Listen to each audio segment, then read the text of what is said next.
That's why.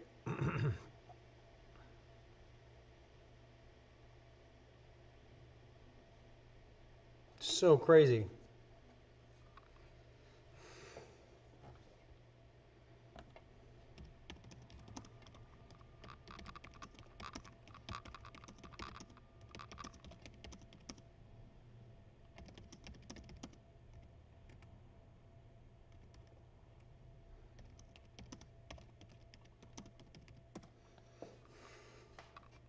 So crazy. All right. I'm gonna figure this out. I'm gonna figure this out. I'm gonna.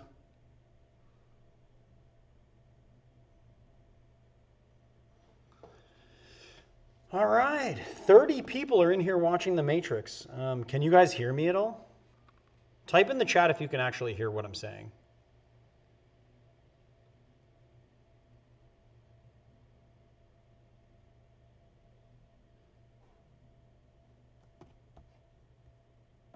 All right, middle list. Yeah, I don't know. I'm looking at the mixers, but drag the camera source to the top. Hell yeah, look at you. Ha ha. All right, cool.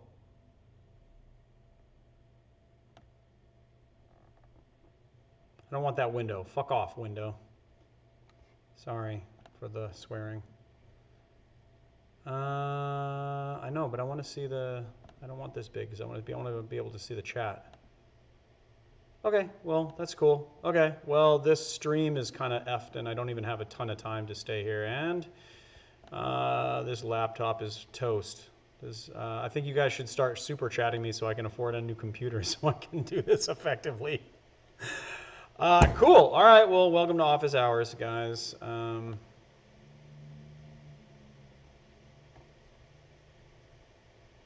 We got there eventually. I don't know what the hell you guys are seeing. I kind of want to like here. I don't know. I'm gonna carry this around. See, I'm in the studio here. I was actually shooting earlier. That's where Marius usually stands. I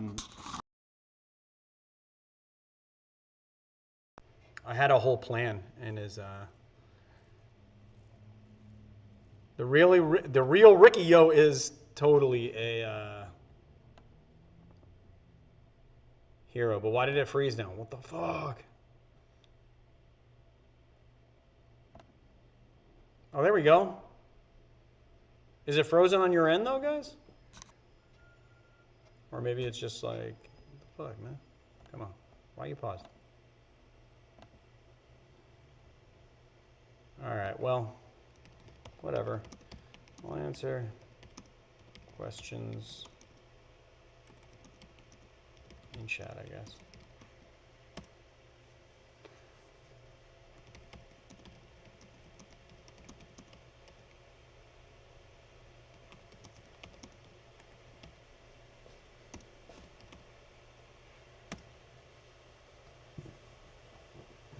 Oh, I might have to reactivate the camera again from the top of the properties menu. Oh, that's ridiculous. Why?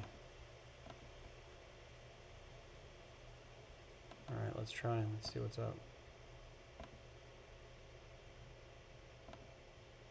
I mean, I'm just using a webcam right now. I mean, I probably could.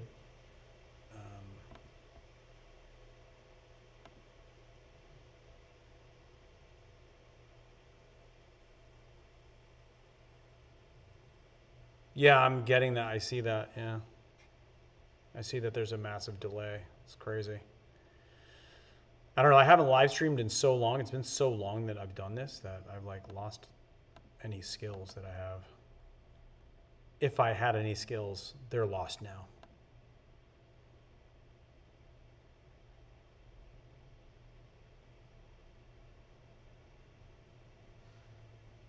All right, I'll be right back, you guys.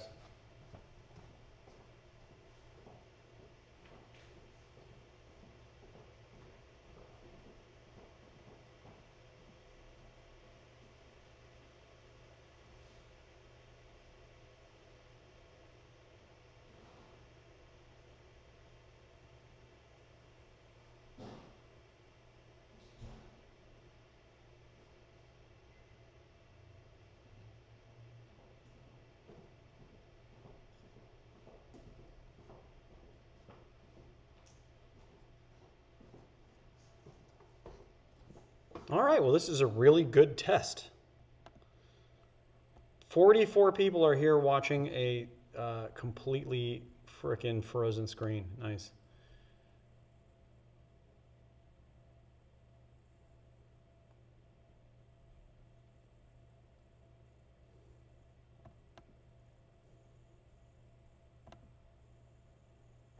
What the hell? Best. The simulation is glitching. It is glitching. It is glitching!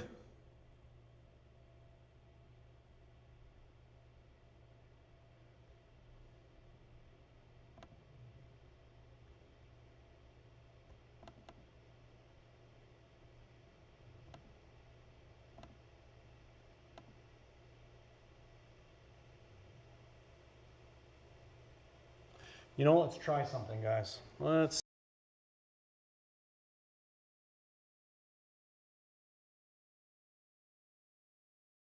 Because it sucks.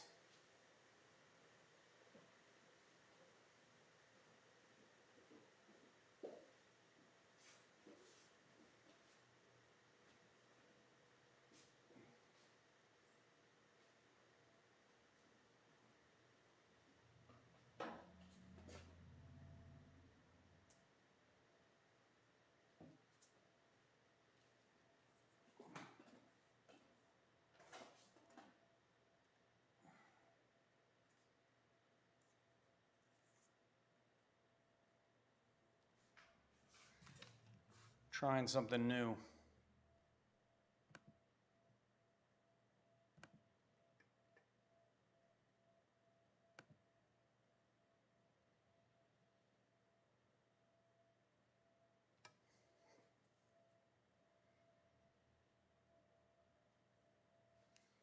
Blowman. All right. So wait, you're building a bar and you want to be able to maximize storage and workspace with the bar itself, shelves, cabinets, etc.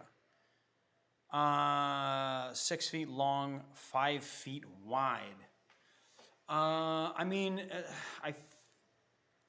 how big is the room itself? Because the thing is that the major thing that's going to be is sort of the build of the bar. You want to make sure that you have like a place where you can tuck. If you want to have like a well with ice in it, you want to be able to tuck that in kind of under the workspace, and then also have a workspace that kind of floats above it. That is going to maximize your space. That being said, like it's really all about like booze storage and how you're going to store your booze. That is going to be your major challenge. And hold on, I'm going to try and hook up a mic and like I don't know, let's see if we can make this a little better. I'm actually going to hook up an actual camera to this and see where we're at. And then I'm going to redo this entire stream. The picture is frozen. It's 100% frozen. We're going to try something new now.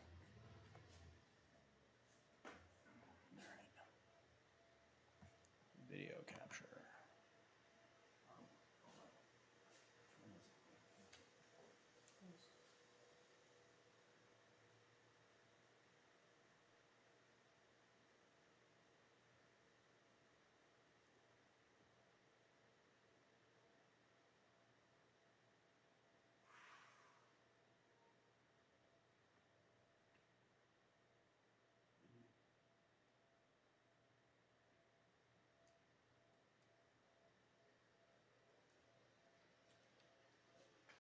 Streaming.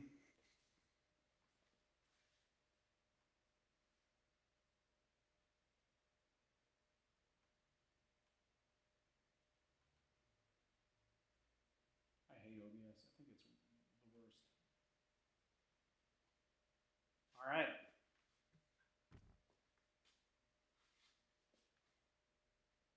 All right, cool.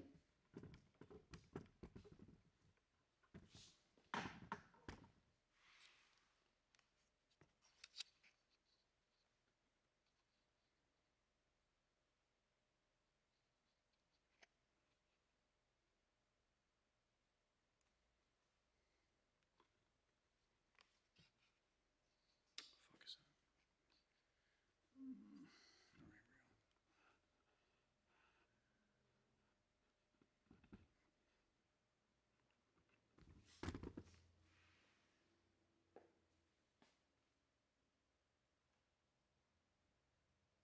Hey, video, yeah, because I'm using a better camera, but see how cropped in it is, though? It's crazy. And it's very, very, very delayed as well. How do we zoom out on this?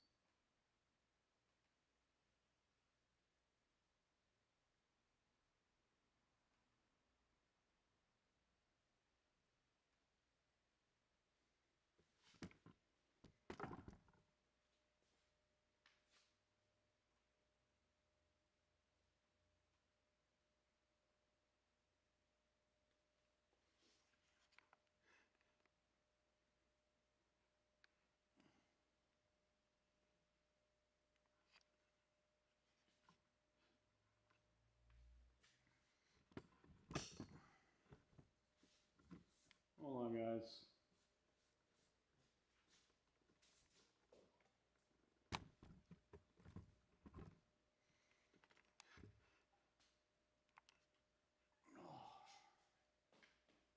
Hey, not bad.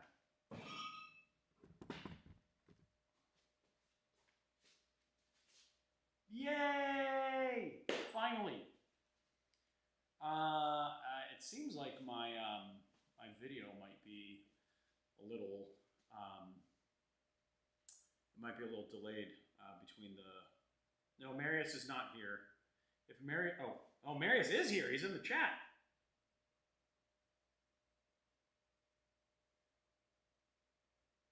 Yeah. Anyway, okay. So let's get this underway because I got about another. I don't know. I got about 30 minutes because I messed up this stream so bad. So what we got? Questions. Next time I think I'm going to try and do, so on Patreon I've been doing a masterclass series. We just did Milk Punch. I'm going to do an old-fashioned one, but I thought it'd be kind of fun to do that old-fashioned masterclass as a live. And then also I've been giving classes lately, and I think that would also be kind of fun to do as a live. So let me know what you guys think. If I do the classes as a live, I'll make sure that Marius is actually here running the camera, and then I'll also tell you guys what the ingredients are ahead of time so we can all make cocktails together. And then I'll take you through like the entire class from start to finish. It'll be really fun, I think. So how would I go about infusing vodka with chai tea? I would just throw chai tea into vodka. The thing is that remember that spirits are a very, very, very good way to infuse things. Like it pulls flavor and it pulls color really fast. So what you want to do is you want to start with about 200 mils of vodka, and then 1 tablespoon at a time add the tea and taste through the infusion so that you don't over extract, because the problem with tea is that you can over extract really easily and then you get all of those chai flavors, but then you get all of the bitter flavors of the tea as well, and then it can render your infusion unusable. So you just want to make sure that you taste through so you don't over extract it.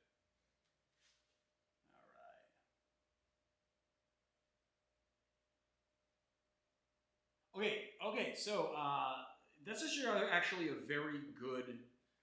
This is actually a very good thing. So Old Granddad bourbon. The question is, what kind of Old Granddad are you using? Are you using 80 proof? Are you using 100 proof? Are you using 114? I actually love an old fashioned with Old Granddad 100 proof, like the bonded. And the reason why is because not only does it have pretty high rye content in its makeup, but also the 100 proof sort of it mitigates the sort of saccharine flavors that you can sometimes get with bourbon, making it a little bit too sweet when you add sugar. The rye that I like to use is actually a high corn rye. It's Rittenhouse rye. And that's a high corn mash bill. I like to call it the bourbon drinker's rye because it has a lot of those bourbon notes. But at the same time, you get the spice and also that kind of breadiness of the rye as well. Well, thank you so much, Steven. Wow, 1999. Thanks, Steven. That's really kind of you. That's awesome. I will 100% get myself a new laptop to do a better stream, but I'm glad that we were able to figure it out. Honestly, I hooked up a Sony camera that I have here, and it's working a lot better than the webcam that I was using. It's just the webcam was a complete trash. I think maybe it's not the computer so much as the webcam, now that I come to think of it. All right, let's see what else we got here. All right, bourbon's different enough to justify having a collection. I think all bourbons are very different, and not only that, but also bourbons from season to season from the same producer, and then also bourbons that were aged in different parts of the rick house are also different enough to justify a collection. The thing is that when you drink bourbon, as you drink, you will refine your palate, and as you drink more and more, not that you should be drinking a lot, but just like over time, you're going to refine your palate, and your palate is going to start picking out nuances that you might not be picking out now. And as a result of that, you're going to taste so many different nuances in even very similar bourbons that it's going to justify your collection. So I say go for it. Get it. I mean, if you love bourbon, I think that you should be definitely having a collection. Finances permitting, I guess. All right, what else we got here? Any tips for preparing large volumes of milk punch, aside from larger equipment, obviously? I mean, yeah, well, just investing in Cambros and everything. But, the thing about making milk punches and what's kind of cool about cocktails is that the ingredients are pretty simple.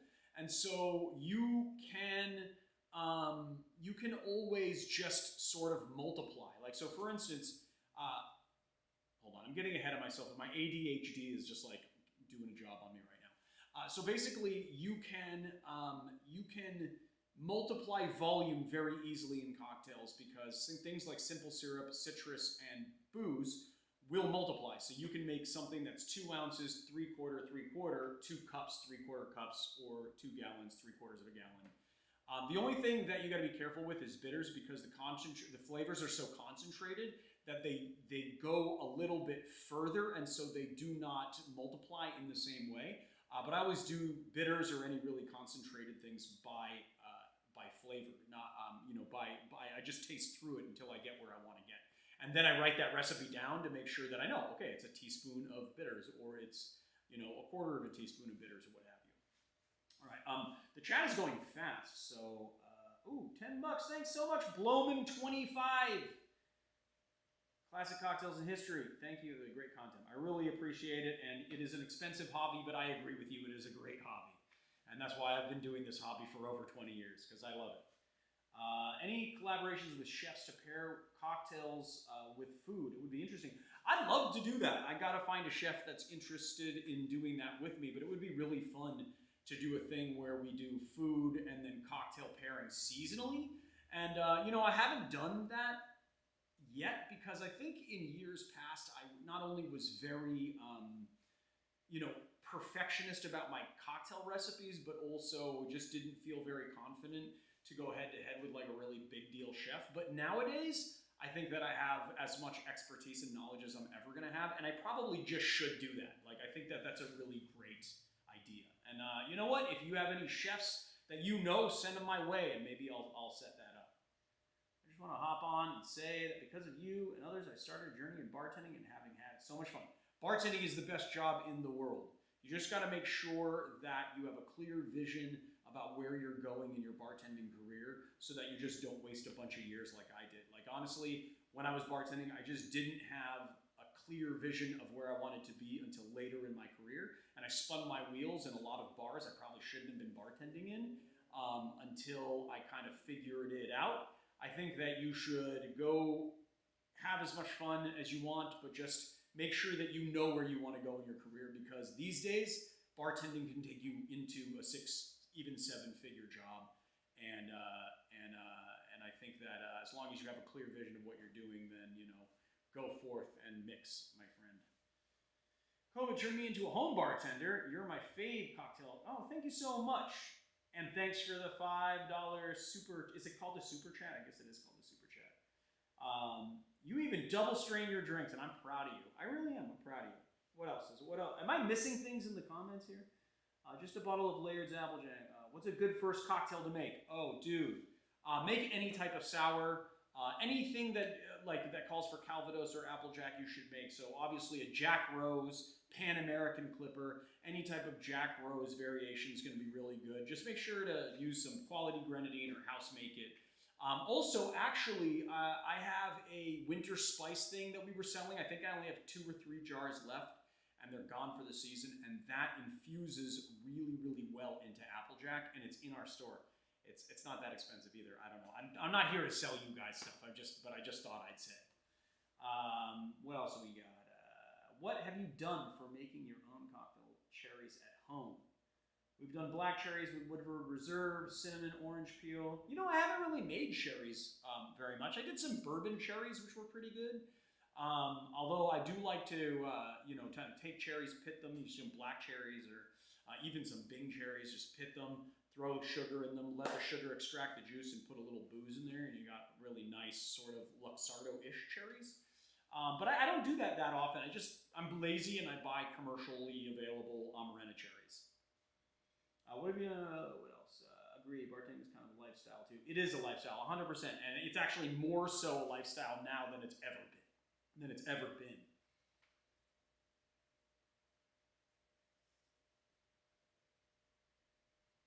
Well, to be fair, this whole stream thing was like very last minute. And I didn't even promote it. I didn't think anyone would show up, so it's not Marius's fault. I didn't tell him it was actually happening.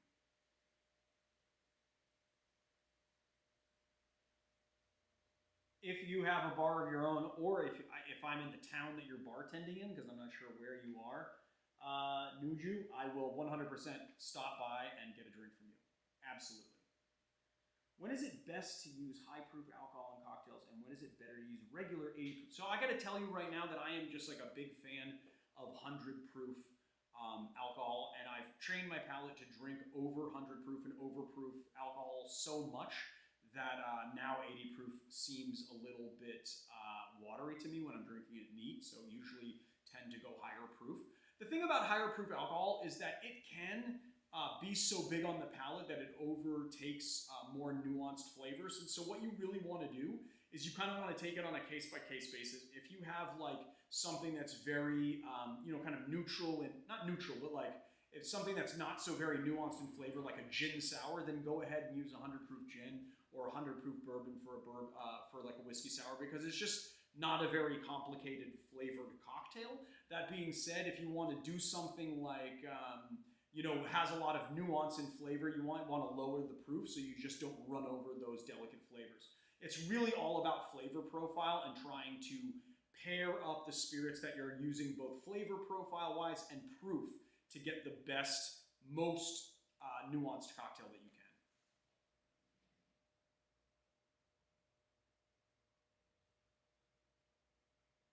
Oh, 100%.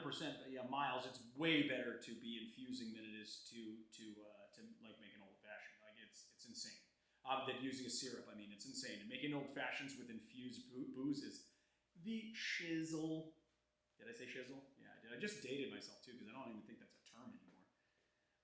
Nice to see a live stream. I think I'm gonna do these semi-regularly, especially because there's like 62 of you in here, and I didn't even tell anybody that it was happening, other than just like making the stream sort of public, I guess, and sort of like in a premiere mode or whatever. So, but I love doing these; they're awesome. Any tips for cocktails with Campari? I find Campari really overpowers everything in the cocktail.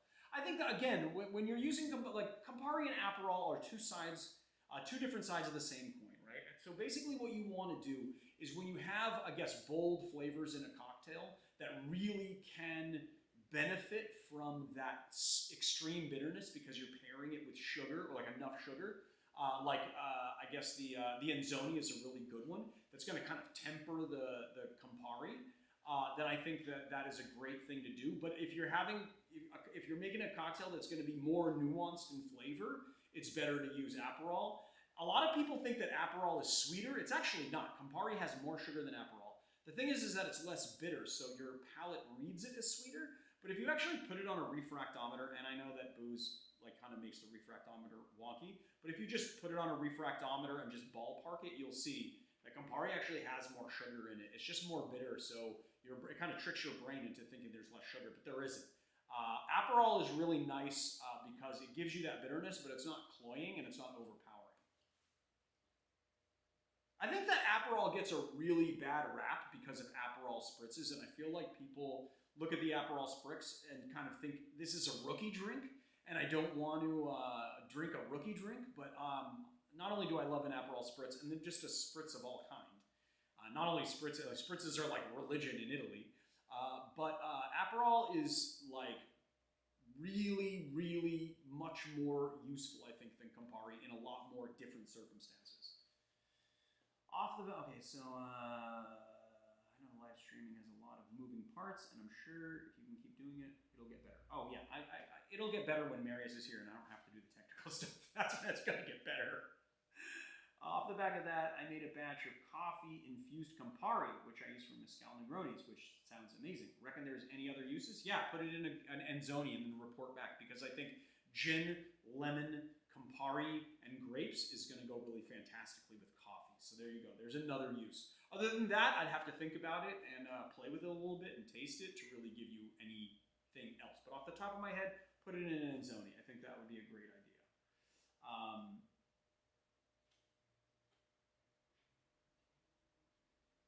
What else? That's the Aperol Miller High Life is surprisingly good. Yes. Oh, Aperol Miller High Life and orange juice is even better. Try that. Put a little orange juice in there. Put 1 ounce of orange juice with the 1 ounce of Aperol and Miller High Life, and it will change your life. I gotta like remember the camera's like kind of like, it's weird because the camera's off to the side, but this is me centered. Go figure. But next time I'm gonna make, anyway, next time when Marius is here, I'm gonna make him bring the switcher, and we're gonna set up 3 cameras, and we'll do like cocktail demonstration, and we'll have like close-ups and medium and wides, and it'll be fun. Look at that. See how I like to. Should we release another limited edition Mai Tai glass? Oh, Marius is running a poll. 1 vote. It's 100% yes so far. All right. Go ahead and vote in the poll. Tell us if you want another Mai Tai glass, because we can make them. We stopped making them because, I don't know, we just we thought we were oversaturating you guys with Mai Tai glasses. But I do love a Mai Tai glass. Yeah, you know, honestly, that's the thing about me, and I think that this has gotten better over the years, but one of the struggles that I've had being like a host on YouTube, or doing like a hosting show or whatever, is that I always felt that as soon as the camera was on, I had to put like a teacher hat on, which I kind of am doing now, but it made me very stiff and formal and weird, and I think that I'm less stiff and formal and weird now than I was before. So it's nice to have something that's a little bit more my personality and a little bit less like, I am going to teach you how to make cocktails today. You know what I'm saying? All right. Earlier this week, oh, that's Marius.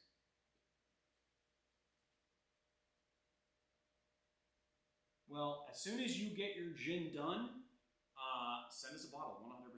Just DM us on Instagram, and I will give you the address, and you can send it to us, and I'll taste it, 100%. I love that. And, you know, kudos to you for making gin, brother. That's a hard thing to do. That's not an easy thing to do.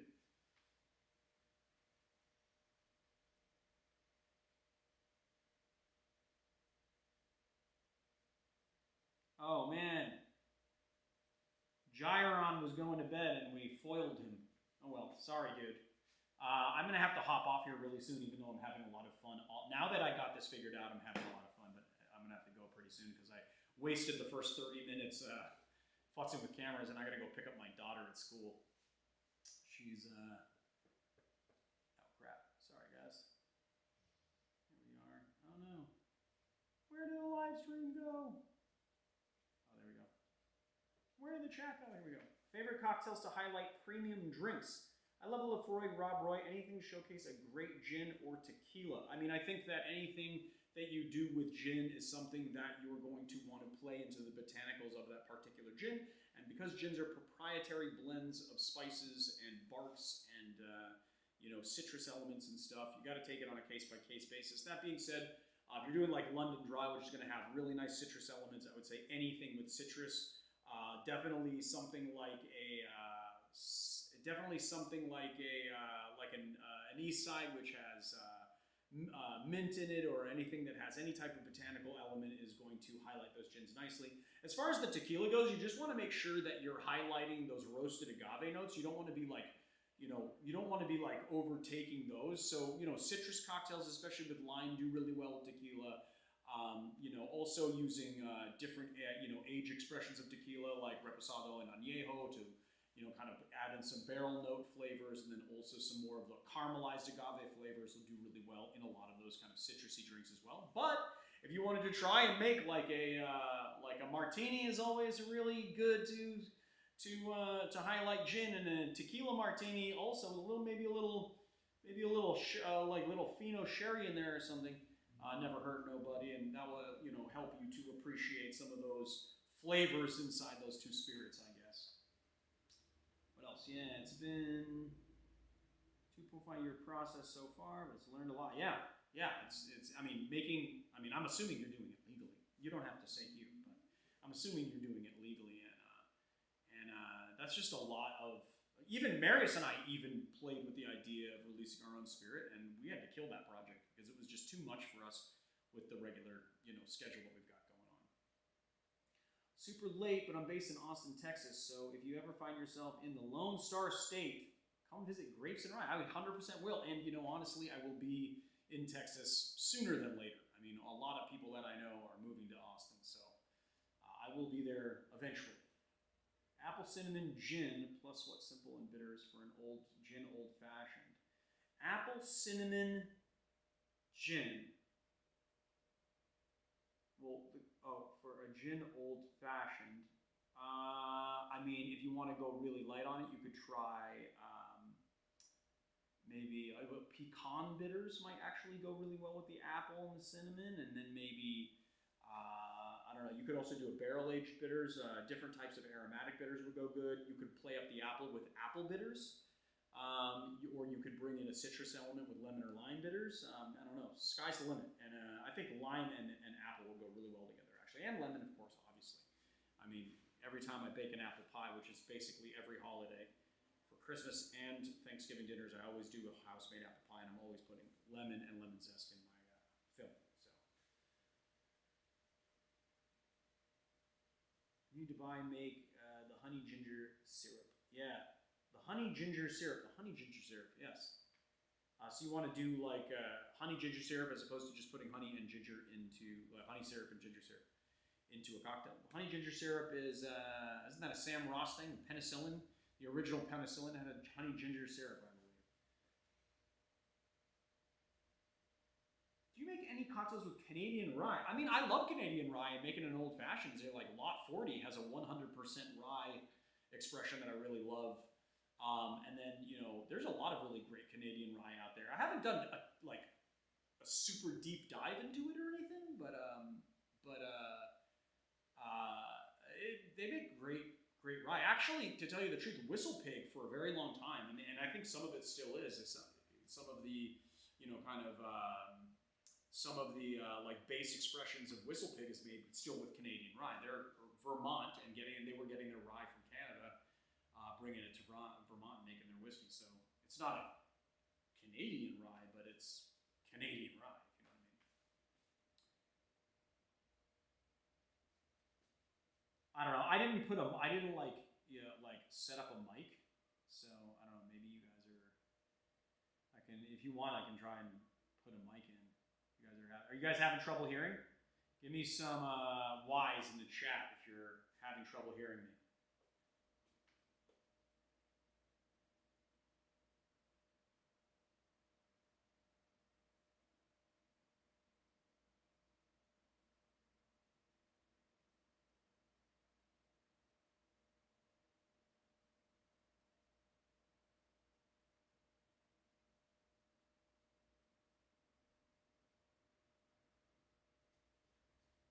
All right, cool. Hold on. I'll fix this.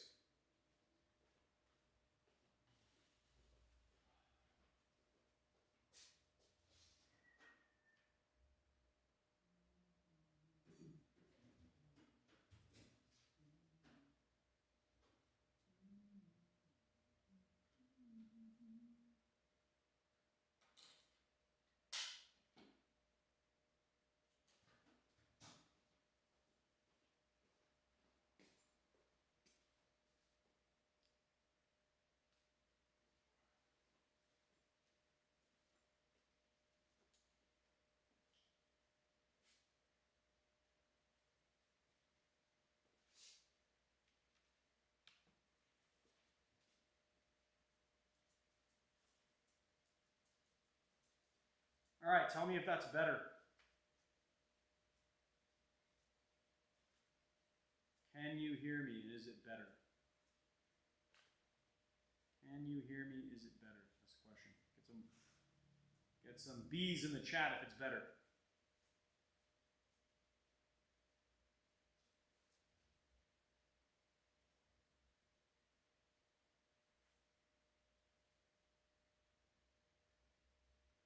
Let's see.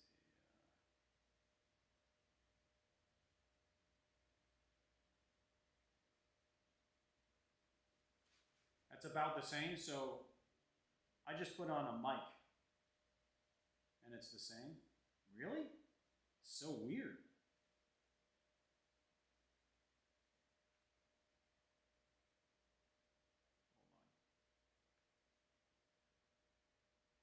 on. Check, check, check. 1, 2. Check, check, check, check, check.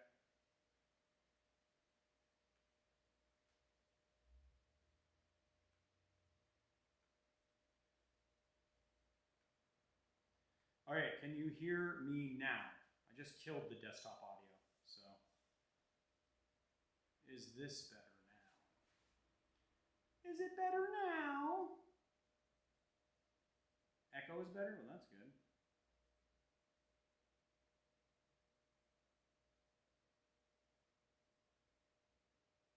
Is it better now?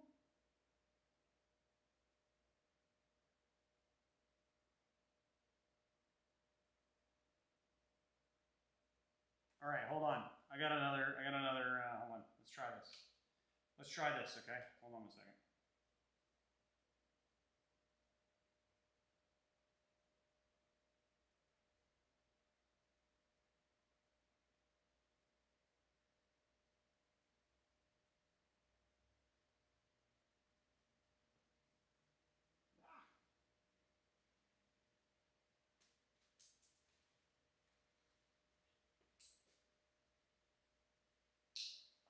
Hold on, I'm gonna try something, you guys.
All right, what about now?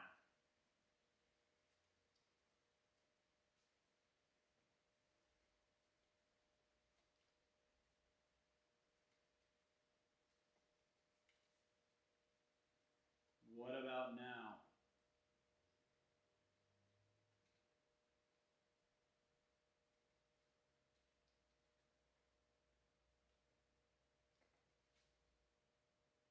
Okay, I brought a podcast mic. That's gotta be better.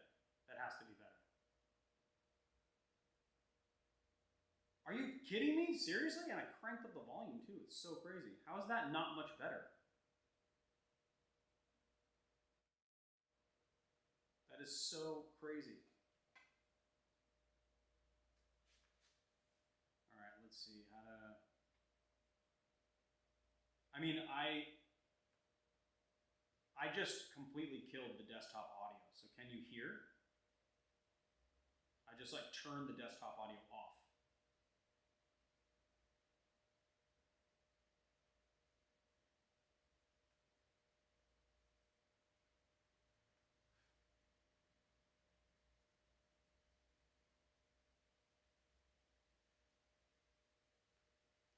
try it. I'm gonna try and I'll fix it. Let's see.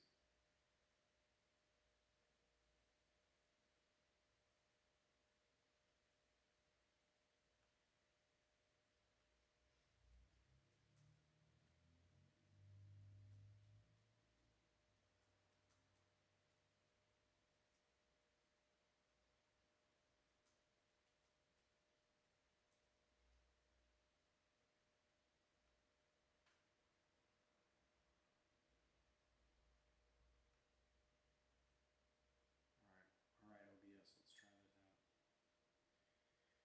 Go to.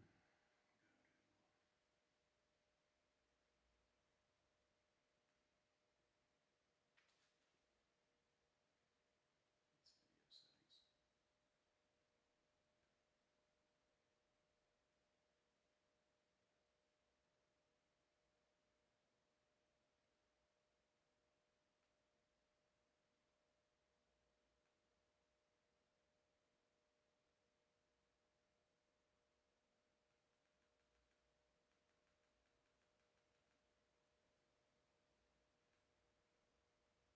Yo, how's it now?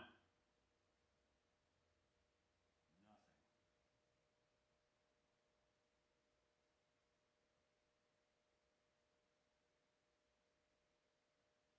Yeah, I'll just do it later. I'll just hold on.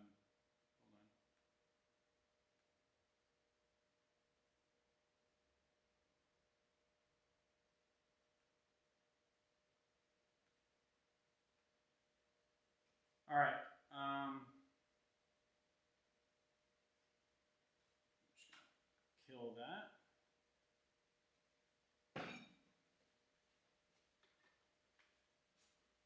All right, we'll figure it out for next time. I actually do have to. I have to take off right now, actually. So.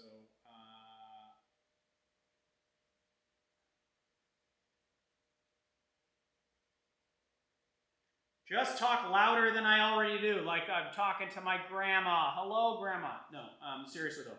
I gotta take off. This was fun. I promise you that it won't be a complete mess next time, and I will. I don't know. I don't know if I could do this weekly, but maybe bi-weekly. That might be kind of fun. So I don't know. Let's try that out. All right, guys. I will talk to you later. Over and out. I will do more lives. I promise.